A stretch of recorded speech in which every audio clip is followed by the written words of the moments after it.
Now let us practice few numericals. First numerical is two sound waves emerging from a sound source reach a point simultaneously, right? Along two different paths. When path difference is 12 centimeter or 36 centimeter, then there is silence at the point. If a speed of sound in air be 330 meter per second, then calculate frequency of the source. Before solving this problem, let us deeply analyze the interference of sound wave. Interference of sound wave. Now we already know that if path difference between two sound waves which are created by the same sound source, remember, which are created by the same sound source, two different independent sources, even they are identical, cannot produce interference pattern which or interference of the sound wave which you can observe, which you can experience. I'm not saying that interference will not happen. Interference will take place, but phase difference at the same point will keep on changing with time, and we will have constructive and destructive interference at the same point in every changing moment. So we will not be able to observe or experience the interference of sound. So we know that these two sources or the two sound waves are produced from the same source of sound, and that can be done in different ways. We will discuss it after this question. Silence means destructive interference, and for destructive interference path difference should be odd multiple of lambda by 2. So let us observe the interference pattern in a room. Say we are observing interference pattern, and one wave is coming directly to our ear and the second wave is coming after reflection from the wall, right?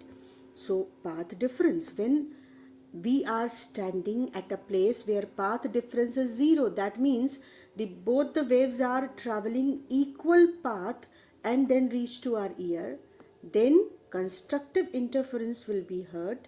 That means loud sound will be heard. We will call it central maxima, you can say, or zeroth maxima. After that, we will shift our position a little, and we will shift that much only that we start hearing the destructive interference, that means silence. तो वहाँ पर जहाँ पर हम shift हुए थोड़ा सा, वहाँ पे हमें कोई साउंड सुनाई नहीं पड़ रही है. तो हम कितना चेंज किए अपने पोजीशन को, सिर्फ थोड़ा सा, बस उतना कि दो वेव्स के बीच का जो पाथ डिफरेंस है वो 0 से बढ़कर लेमडा बाई 2 हो गया.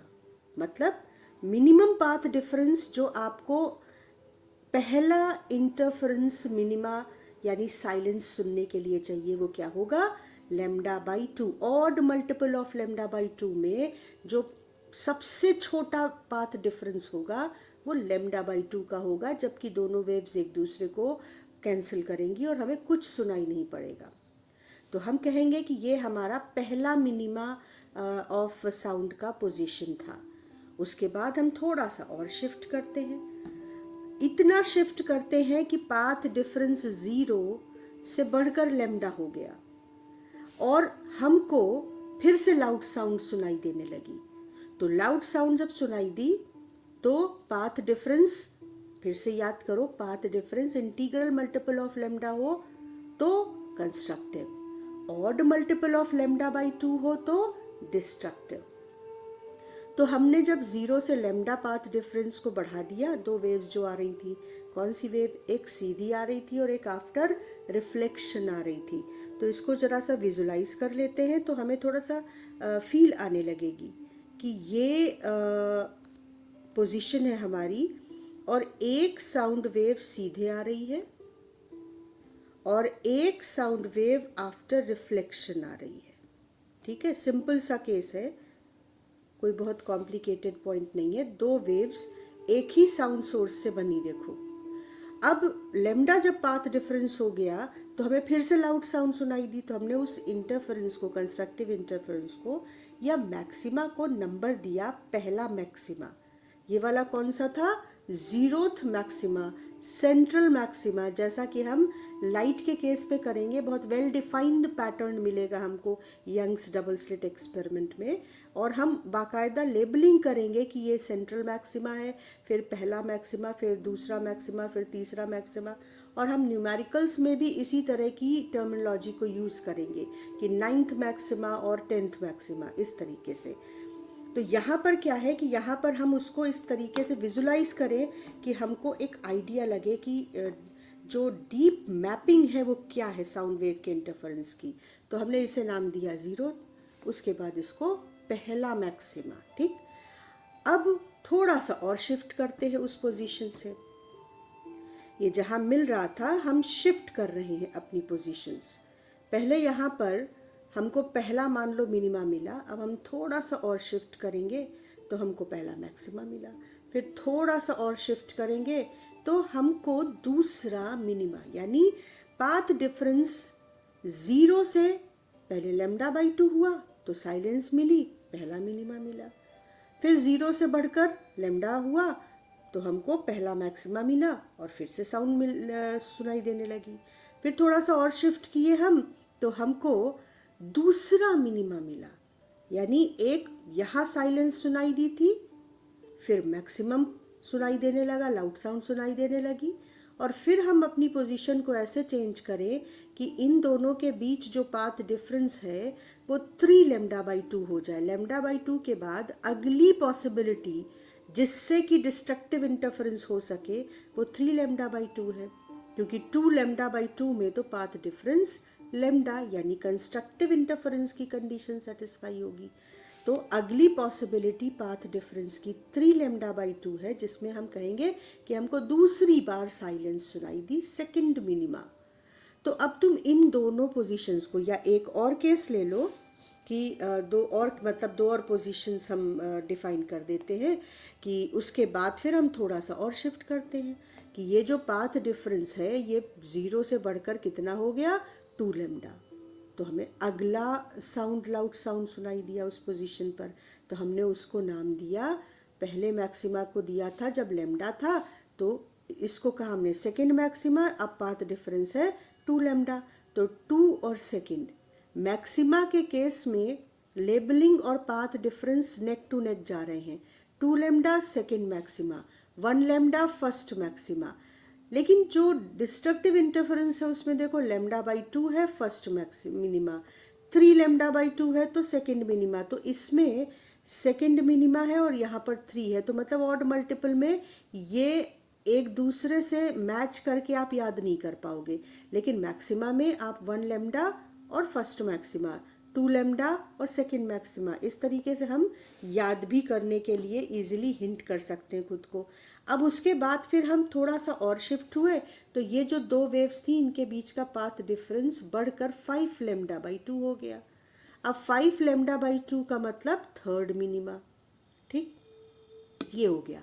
अब चाहे तुम इस थर्ड मिनिमा और सेकंड मिनिमा की जो पाथ डिफरेंस है उसको माइनस करके देखो, ये थर्ड मिनिमा और ये सेकेंड मिनिमा, यानी कि दो कॉन्जिक्यूटिव मिनिमा के बीच जो पाथ डिफरेंस का डिफरेंस है, समझो बात को, ये पाथ डिफरेंस है दो वेव्स का, ये पाथ डिफरेंस है दो वेव्स का, और पाथ डिफरेंस का डिफरेंस यानी 5 λ/2 माइनस 3 λ/2, तो आपको लेमडा मिलेगा। मतलब अगर आप सेकेंड मिनिमा की पोजीशन पर हैं और आप इतना खिसकें, अपनी पोजीशन को खिसकाएं कि आपका जो पाथ डिफरेंस वेव्स का था, आपकी वेव्स का, वो 1 λ और बढ़ जाए, तो आप सेकंड मिनिमा की जगह थर्ड मिनिमा वाली पोजीशन पर पहुंच जाएंगे। अब 5 λ/2 में 1 λ का इंक्रीमेंट अगर पाथ डिफरेंस का हो तो आप थर्ड की जगह फोर्थ मिनिमा की पोजीशन पर पहुंच जाएंगे, और ये जो पाथ डिफरेंस है ये 5 λ/2 से 1 λ बढ़कर 7 λ/2 हो जाएगा। क्लियर हो रही है बात?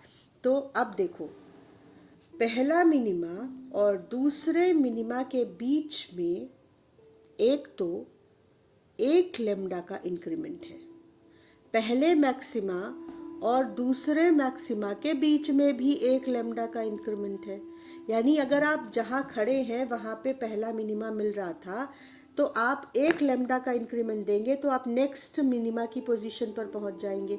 फिर एक लेमडा का इंक्रीमेंट देंगे तो आप नेक्स्ट मिनिमा की पोजीशन पर पहुँच जाएंगे। सिमिलरली आप किसी ऐसी जगह खड़े हैं जहाँ आपको लाउड साउंड सुनाई पड़ रही है, आप उस पोजीशन में एक लेमडा का इंक्रीमेंट दे पाथ डिफरेंस में तो आप अगले मैक्सिमा की पोजीशन पर पहुंच जाएंगे। वहां से एक लेमडा का पाथ डिफरेंस में इंक्रीमेंट हो तो आप नेक्स्ट मैक्सिमा की पोजीशन में पहुंच जाएंगे। यानी दो कॉन्जिक्यूटिव मैक्सिमा या दो कॉन्जिक्यूटिव मिनिमा के पाथ डिफरेंस का डिफरेंस लेमडा होता है। और देखो क्या डीप एनालिसिस हमको दिख रही है यहाँ पर। यहाँ पाथ डिफरेंस है लेमडा बाई 2, मान लो इसको x, आप पाथ डिफरेंस को मान लीजिए x, तो नेक्स्ट मिनिमा आपको 3 टाइम्स x मिल रहा है। देखो, यानी जिस पाथ डिफरेंस पर आपको nth मिनिमा मिलेगा उसमें 3 गुना की डिफरेंस हो जाए, 3 गुना बढ़ जाए वो, तो आपको नेक्स्ट n+1th मिनिमा मिलेगा, n+1st मिनिमा मिलेगा। यानी दो कॉन्जिक्यूटिव मिनिमा के बीच पाथ डिफरेंस 3 टाइम्स बढ़ता है। अब पाथ डिफरेंस का डिफरेंस और पाथ डिफरेंस, इन दोनों में कंफ्यूज नहीं होना। पाथ डिफरेंस x से 3x हो गया, आपको nth की जगह n+1st मिनिमा मिल जाएगा। लेकिन पाथ डिफरेंस का डिफरेंस वो लेमडा है। तो आप एक्चुअली 2 टर्म्स मैं कॉइन कर रही हूँ यहाँ पर समझने के लिए। एक तो मैंने मैपिंग कहा कि अपने दिमाग में बिठा लो, तो तुम्हें जो इंटरफेरेंस के क्वेश्चन है वो बहुत इंटरेस्टिंग भी लगेंगे और बड़े इजीली सॉल्व होंगे। लेकिन ये दिमाग में बैठाने के लिए आपको इसको बार बार चर्न करना पड़ेगा। जो बात मैं बोल रही हूँ मैं बहुत चर्न करने के बाद उस पोजीशन पर पहुँची हूँ जहाँ पर मेरे दिमाग में ये पूरी मैपिंग है इंटरफेरेंस ऑफ साउंड या लाइट की। उसी तरह से आप इस चाहे डिस्कशन को खुद से सुने 1-2 बार और फिर या तो किसी दूसरे अपने दोस्त को समझाओ या खुद को सामने रख कर एज अ स्टूडेंट समझाओ कि पाथ डिफरेंस 0 तो पहला 0th मैक्सिमा, फिर बढ़कर लेमडा बाई 2 तो पहला मिनिमा, बढ़कर लेमडा तो दूसरा पहला मैक्सिमा, बढ़कर 3 लेमडा बाई 2 तो दूसरा मिनिमा, बढ़कर 2 लेमडा तो दूसरा मैक्सिमा। और अगर मैक्सिमा और मिनिमा को अलग अलग याद करना है तो पहला मिनिमा लेमडा बाई 2, दूसरा मिनिमा 3 लेमडा बाई 2, तीसरा मिनिमा 5 लेमडा बाई 2, चौथा मिनिमा 7 लेमडा बाई 2। ये किसकी बात कर रहे हैं? पाथ डिफरेंस की। अब मैक्सिमा पर आ जाओ। पहला मिनिमा जब कोई पाथ डिफरेंस नहीं 0, दूसरा मैक्सिमा पहला मैक्सिमा जब कोई पाथ डिफरेंस नहीं, दूसरा मैक्सिमा जब पाथ डिफरेंस लेमडा, तीसरा मैक्सिमा जब पाथ डिफरेंस 2 लेमडा, चौथा मैक्सिमा जब पाथ डिफरेंस 3 लेमडा। तो अगर आप पाथ डिफरेंस में लेमडा का इंक्रीमेंट करें तो आप नेक्स्ट मैक्सिमा की पोजीशन पर पहुंचेंगे। अगर आप पाथ डिफरेंस में लेमडा का इंक्रीमेंट करें तो नेक्स्ट मिनिमा की पोजीशन पर पहुंचेंगे। और पाथ डिफरेंस का जो डिफरेंस है दो कॉन्जिक्यूटिव मैक्सिमा के बीच, पाथ डिफरेंस का डिफरेंस लेमडा, दो कॉन्जिक्यूटिव मिनिमा के बीच पाथ डिफरेंस का डिफरेंस लेमडा। ये बात क्लियर हुई? अब आप सिर्फ पाथ डिफरेंस x और नेक्स्ट पाथ डिफरेंस के बारे में बात करें तो आप देख सकते हो कि यहाँ अगर x है तो अगला पाथ डिफरेंस 3x है। ठीक है, अगर आप इस चीज़ को भी देखो तो जो क्वेश्चन हम लोग कर रहे हैं उसमें क्या निकल कर आ रहा है कि एक आपको साइलेंस मिल रही है जब 12 सेंटीमीटर है और अगली साइलेंस मिल रही है जब 36 सेंटीमीटर है। एक साइलेंस मिल रही है जब 12 सेंटीमीटर है, अगली साइलेंस मिल रही है जब 36 सेंटीमीटर है। तो आप जिस तरीके से एनालाइज करो, पहली साइलेंस मिली, अगर मैं मानूं कि वो पहला मिनिमा था तो मैं कहूँगी लेमडा बाई 2 इक्वल टू 12। दूसरी साइलेंस मिली तो वो नेक्स्ट साइलेंस है, नेक्स्ट मिनिमा है। यानी अगर ये लेमडा बाई 2 था तो ये 3 लेमडा बाई 2 इक्वल टू 36 होगा। अगर आप पाथ डिफरेंस का डिफरेंस ले, सेफली चले, हमें नहीं पता कि वो पहला मिनिमा था या पांचवा मिनिमा था, पर हम ये तो मान सकते हैं ना कि अगर 3 का मल्टीप्लाइड हो रहा है 12 और 36, यानी 3 टाइम्स का चेंज हो रहा है, इसका मतलब एक nth था तो अगला n+1th था। तो अगर आप इसको सब्ट्रैक्ट करेंगे तो आप जानते हो कि दो कॉन्जिक्यूटिव मिनिमा के बीच जो पाथ डिफरेंस का इंक्रीमेंट होता है वो लेम्डा है। तो 12 सेंटीमीटर से 36 सेंटीमीटर हुआ। तो इसको मैं अगर लिख कर ढंग से बताऊं, क्योंकि जब तक आप इसकी मैपिंग को अच्छी तरह से समझेंगे नहीं तब तक आपको ये चीज़ थोड़ी सी कंफ्यूजिंग लगेगी।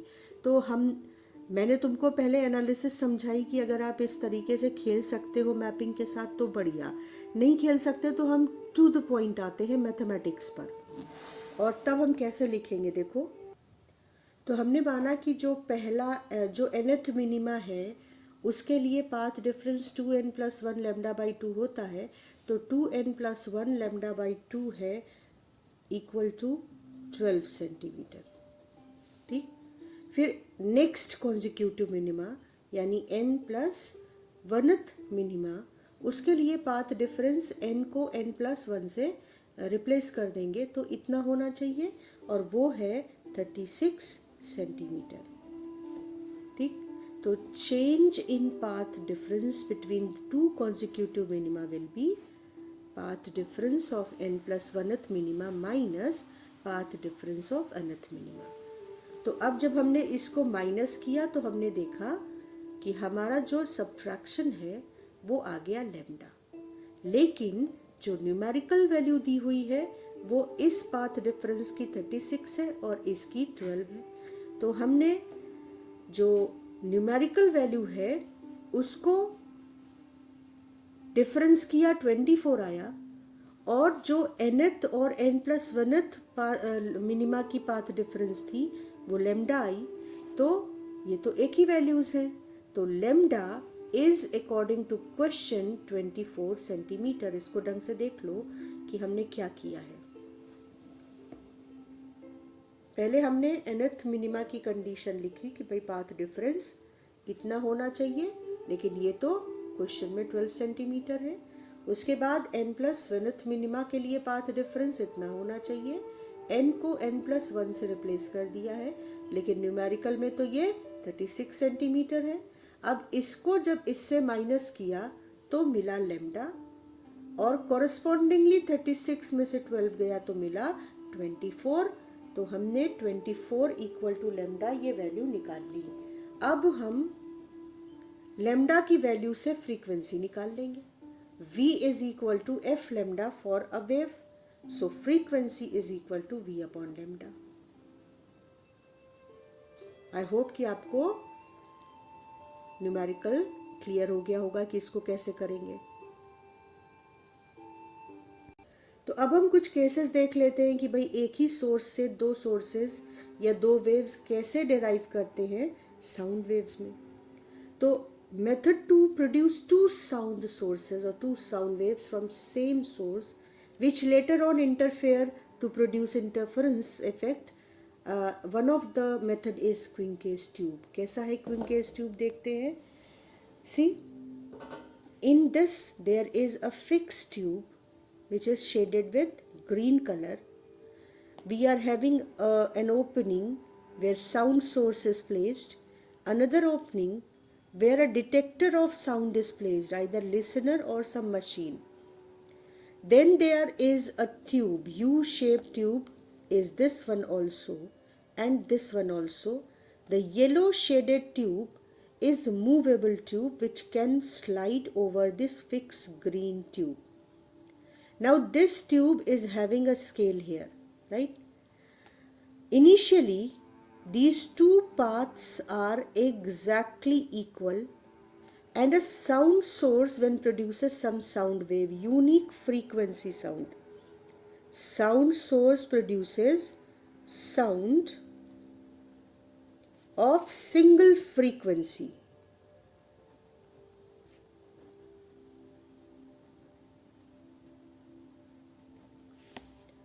तो ये जो साउंड है ये यहाँ पर आकर दो साउंड वेव दो रास्तों से चलकर यहाँ पहुँचेगी, right?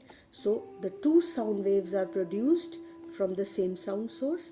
These two sound source will be coherent. That means if they are having path difference, and because of path difference they are having phase difference, that phase difference will not change here with time. So if this point is a maximum point, maximum sound energy point, then that will remain maximum. If this is a minimum sound energy point, then that will remain minimum sound energy point. That is the meaning of constant phase difference. तो अब यहाँ से दो waves जब चलती हैं और यहाँ पर इंटरफेयर करती हैं, तो according to the path difference travelled they will have a phase difference here. वो फेज डिफरेंस या पाथ डिफरेंस अगर लेमडा का है, 2 लेमडा का है, 3 लेमडा का है, तो यहाँ पे मैक्सिमम साउंड प्रोड्यूस होगी. वही पाथ डिफरेंस अगर लेमडा बाई 2 का है, 3 लेमडा बाई 2 का है, 5 लेमडा बाई 2 का है, तो यहाँ पे मिनिमम साउंड प्रोड्यूस होगी. तो इनिशियली हम इन दोनों पाथ को इक्वल रखते हैं, यानी path difference 0. Whatever sound is produced, the two waves interfere constructively here and detector detects a loud sound. फिर हम इस येलो वाली ट्यूब को धीरे धीरे पुल आउट करते हैं और इस पॉइंट पर डिटेक्टर मिनिमम साउंड डिटेक्ट करे इतना पुल आउट करते हैं. जैसे ही मैक्सिमम साउंड साइलेंस में कन्वर्ट होती है, हम इस स्केल पर कितना ये शिफ्ट हो गई राइट, कितना बाहर खींच लिया हमने इसको, वो इस स्केल पे पढ़ते हैं.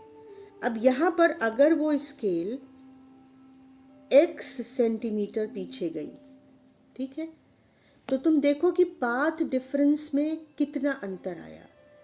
1 सेंटीमीटर अगर स्केल पढ़ रही है तो वो 1 सेंटीमीटर यहाँ भी चेंज आया, और क्योंकि ये यू शेप में है तो 1 सेंटीमीटर ये इस साइड में भी चेंज आया. तो जब ये x पढ़ रहा है तो पाथ डिफरेंस 2x बढ़ चुका है, और 2x पाथ डिफरेंस क्योंकि मैक्सिमा से साउंड को मिनिमा पहुंचा देता है, तो इनिशियली पाथ डिफरेंस 0 था, और जैसे ही आपको पहला साइलेंस मिला, इसका मतलब कि ये जो x था और ये x था, यानी मिलकर 2x, ये पाथ डिफरेंस 2x जो इंट्रोड्यूस हुआ, पाथ डिफरेंस 0 से बढ़कर 2x जो हुआ, वो एक्चुअली किसके बराबर है, लेमडा बाई 2 के. कब, जब लाउड से साइलेंस की जर्नी करते हैं तब.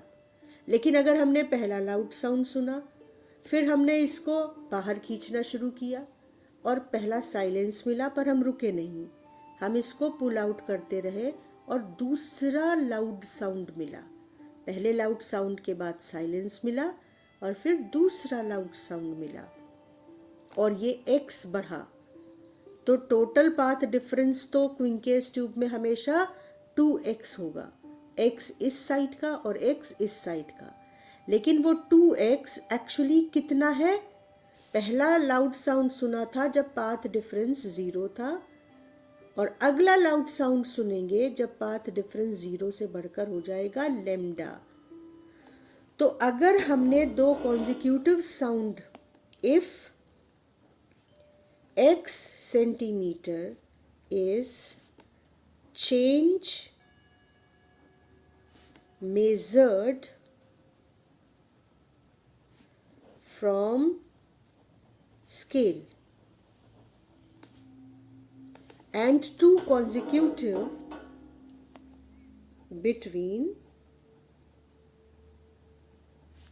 two consecutive maximum sound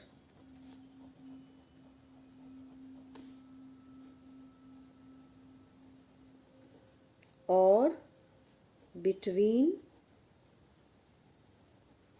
two consecutive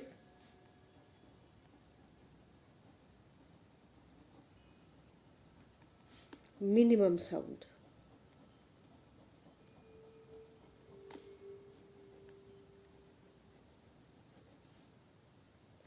Then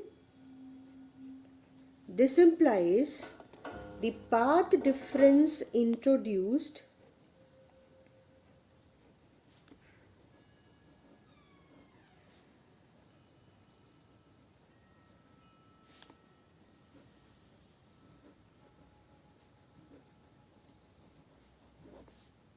is equal to x plus x, that is 2x, and this path difference 2x is equal to lambda. जो फर्स्ट साउंड था और जो सेकंड मैक्सिमा था उनके बीच जो डिफरेंस आया होगा वो लेमडा के बराबर होगा, तभी हमें एक लाउड साउंड के बाद अगले लाउड साउंड की पोजीशन मिलेगी।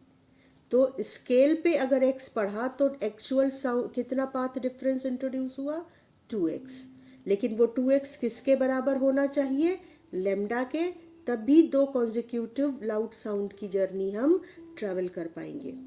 तो 2x is equal to lambda. This is key point for those questions which involve Quincke's tube term as their experimental setup। तो एक क्वेश्चन लेते हैं, Quincke's tube term को यूज करके न्यूमेरिकल पूछा गया है। This is question number 3 Newton physics and questions are from interference topic। Question is saying that in the experiment with Quincke's tube, the tube is displaced through a distance of 30 centimeter. X is 30 centimeter to obtain two successive maximum sounds. If velocity of sound is 330 meter per second, find wavelength and frequency of the sound.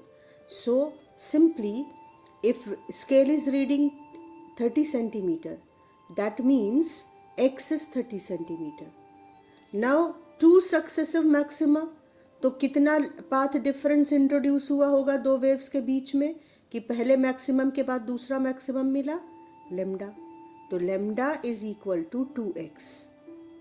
तो हमको lambda मिल जाएगा और उससे हम frequency निकाल लेंगे। तो इसको सॉल्व कर लेते हैं। तो हमारे क्वेश्चन नंबर 3 में न्यूटन फिजिक्स के जो x यानी स्केल पर जो चेंज आया that is 30 centimetre. So 2x will be 60 centimetre. लेकिन हमें पता है कि दो सक्सेसिव मैक्सिमा के बीच में, दो वेव्स के बीच में जो पाथ डिफरेंस का इंक्रीमेंट आया होगा वो लेमडा होना चाहिए। सिमिलरली याद रखना है बच्चों कि दो सक्सेसिव मिनिमा के बीच में भी जो पाथ डिफरेंस इंट्रोड्यूस होगा वो लेमडा ही होगा। पहला मिनिमा अगर आपको लेमडा बाई 2 पे मिल रहा है तो लेमडा बाई 2 में लेमडा इंक्रीमेंट देंगे तो नेक्स्ट मिनिमा मिलने लगेगा। तो लेमडा दो पाथ डिफरेंस के बीच का डिफरेंस है and that is 60 centimetre in the question. So frequency is v upon lambda. v normally 330 metre per second लेते हैं और लेमडा 60 सेंटीमीटर है तो उसको हम चेंज कर देंगे अपॉन 100 करके। तो हमारा आंसर आ जाएगा 550 हर्ट्ज। सिंपल क्वेश्चन है, अगर आपको कॉन्सेप्ट क्लियर हो तो बहुत इजी सवाल है। एक और सवाल देखते हैं। Now this question is different. This question is saying that source of sound produces wave, that wave goes through this path and through this path to reach to the detector, right? Now here path difference cannot be changed. Whatever path difference is produced, that is fixed. But here the frequency of sound can be changed between 1000 hertz to 4000 hertz. They are asking find those frequencies in this range for which maximum sound can be heard. We know that interference, in the phenomena of interference, the main key word is either phase difference or path difference. Path difference for maxima, for loud sound, path difference should be integral multiple of lambda. ठीक, ये सब चीज़ें तो अब तक याद हो जानी चाहिए। तो पाथ डिफरेंस तो पक्का है कि एन लेमडा के बराबर होगा, तभी मैक्सिमम साउंड आएगी। लेकिन यहाँ पे पाथ डिफरेंस फिक्स है। इस जगह से इस जगह तक के बीच में एक wave pi our path difference चलेगी, एक पाथ चलेगी, पाथ डिफरेंस नहीं, पाई आर लंबा रास्ता चलेगी, और दूसरी 2r लंबा रास्ता चलेगी। तो we can say path difference between two waves,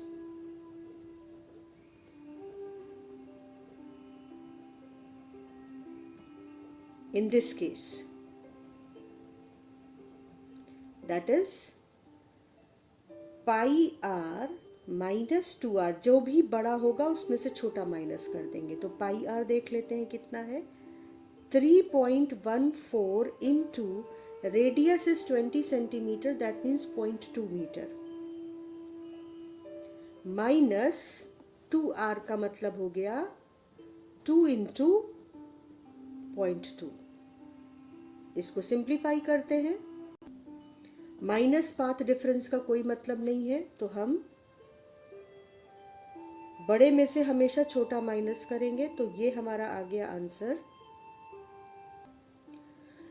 This is 0.628 and this is 0.4, so your difference is 0.228 meter, sorry, right? So path difference, which we sometimes represent as delta x, is 0.228, and we know that for maximum sound path difference delta x should be equal to n lambda. So substitute the value 0.228 is equal to, we don't know the value of n here, पहला maxima दूसरा maxima. हमको पता है कि n की value 1 होगी तो हमको फर्स्ट मैक्सिमा मिलेगा, 2 होगी तो सेकेंड मिलेगा, 0 होगी तो 0th ऑर्डर का मैक्सिमा मिलेगा। तो n और लेमडा की जगह पर हम लिख देते हैं v by F. v is f lambda, so v is f lambda, so lambda is v by f, yes। क्योंकि हमको लेमडा के टर्म्स में यहाँ आंसर नहीं मिलना है, फ्रीक्वेंसी बदलनी है। तो अब हम फ्रीक्वेंसी की वैल्यू कैसे निकालेंगे, देखो, frequency will be n, v is 340 and lambda is 0.228 meters. So this value comes 1491.2 Hertz. Now frequency can vary either 1 into this or 2 into this or 3 into this. So 1 into this, the first frequency for which we will get maxima is 1 into 1491.2 Hertz, that is 1491.2 Hertz.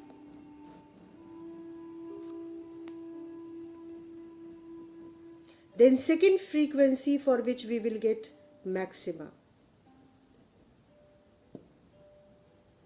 that is F2, that will be 2 into 1491.2 Hertz. So this is 2982.4 Hertz. Now if you multiply 3 with 1491.2, it will come this much. But we can change the frequency between 1000 to 4000. Zero frequency भी नहीं और 4000 से ऊपर भी नहीं। तो केवल एक फ्रीक्वेंसी ये है जिसके लिए हमको मैक्सिमम साउंड मिलेगी, और एक फ्रीक्वेंसी ये है जिसके लिए हमको मैक्सिमम साउंड मिलेगी। So these type of questions you can see are not difficult, but yes, concept must be clear, and that concept lies entirely for path difference and phase difference for the numericals of interference.